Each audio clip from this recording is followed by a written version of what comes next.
আজ আমরা আলোচনা করব বৈদিক সভ্যতার গুরুত্বপূর্ণ 20টি প্রশ্ন ও তার সঠিক উত্তর। আজকের প্রথম প্রশ্ন, বৈদিক সভ্যতা মূলত কেমন প্রকৃতির ছিল? এর সঠিক উত্তর অপশন খ, গ্রামীণ সভ্যতা। আজকের পরবর্তী প্রশ্ন, কোন নদী বৈদিক সাহিত্যে সবচেয়ে বেশি পবিত্র ও গুরুত্বপূর্ণ বলে বিবেচিত হয়েছে? এর সঠিক উত্তর অপশন ঘ, সরস্বতী। ঋগ বৈদিক যুগে সমাজের মূল একক বা ভিত্তি কী ছিল? এর সঠিক উত্তর অপশন খ, কুল বা পরিবার। আজকের পরবর্তী প্রশ্ন, ঋগ্বেদে কোন দেবতার উদ্দেশ্যে সর্বাধিক সংখ্যক মন্ত্র বা সূক্ত রচিত হয়েছে?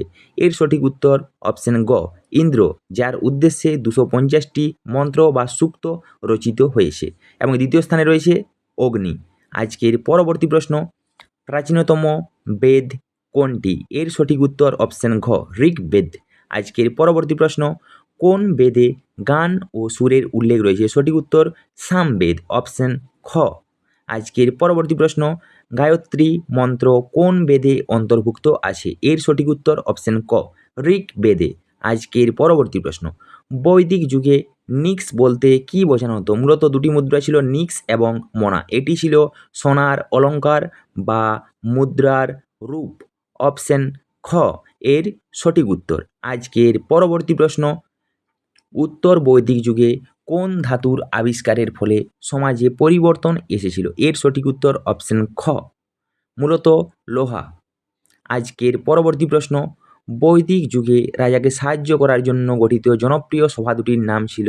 অপশন খ, সভা ও সমিতি। আজকের পরবর্তী প্রশ্ন, সত্যমেব জয়তে কথাটি কোন উপনিষদ থেকে নেওয়া হয়েছে? এটি বারবার পরীক্ষায় আসে। এর সঠিক উত্তর অপশন খ, মুন্ডক উপনিষদ থেকে। আজকের পরবর্তী প্রশ্ন, ঋগ বৈদিক যুগে সমাজে নারীদের অবস্থান কেমন ছিল? মূলত তারা পুরুষদের সমান অধিকার ভোগ করত এবং বিদুষী নারীও কিন্তু সেই সময় ছিল, যেমন গার্গী, লোপা মুদ্রা। আজকের পরবর্তী প্রশ্ন, কোন বেদে জাদুবিদ্যা, টোটকা ও ওঝাবিদ্যার উল্লেখ রয়েছে? এর সঠিক উত্তর অপশন ঘ, অথর্ব বেদে। আজকের পরবর্তী প্রশ্ন, বৈদিক যুগে আর্যদের মূল পেশা কী ছিল? মূলত তারা পশুপালন ও কৃষিকাজের সাথে যুক্ত ছিল। অপশন খ। আজকের পরবর্তী প্রশ্ন, বেদত্রয়ী এর অন্তর্ভুক্ত বেদগুলি কী কী? মূলত 3টি বেদ, অর্থাৎ ঋগ্বেদ, সামবেদ ও যজুর্বেদ। অপশন ক কিন্তু এর সঠিক উত্তর। আজকের পরবর্তী প্রশ্ন, কোন নদীর তীরে 10 রাজার যুদ্ধ সংঘটিত হয়েছিল? এর সঠিক উত্তর পুরুষ্ণু নদীর তীরে, যার বর্তমান নাম রাভি নদী। আজকের পরবর্তী প্রশ্ন, বৈদিক যুগে সমাজের বর্ণ ব্যবস্থা কিসের ভিত্তিতে নির্ধারিত হতে শুরু করে? এর সঠিক উত্তর জন্মের ভিত্তিতে, অর্থাৎ পরবর্তী বৈদিক যুগের কথা এখানে বলা হচ্ছে। আজকের পরবর্তী প্রশ্ন, বেদের অপর নাম কি? এটি তোমার সবারই জানা।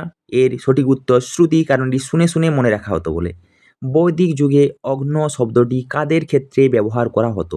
এর সঠিক উত্তর গরুদের ক্ষেত্রে, অর্থাৎ যাদের হত্যা করা কিন্তু সেই সময় নিষিদ্ধ ছিল। আজকের পরবর্তী প্রশ্ন, অর্থাৎ শেষ প্রশ্ন, মহর্ষি বেদব্যাস রচিত মহাভারতের প্রাথমিক নাম কী ছিল? এর সঠিক উত্তর আপনারা কমেন্টের মাধ্যমে জানান। এইভাবেই পরপর অধ্যায়ভিত্তিক ক্লাস আসতে থাকবে। আপনারা পেজটি দয়া করে ফলো করে রাখুন।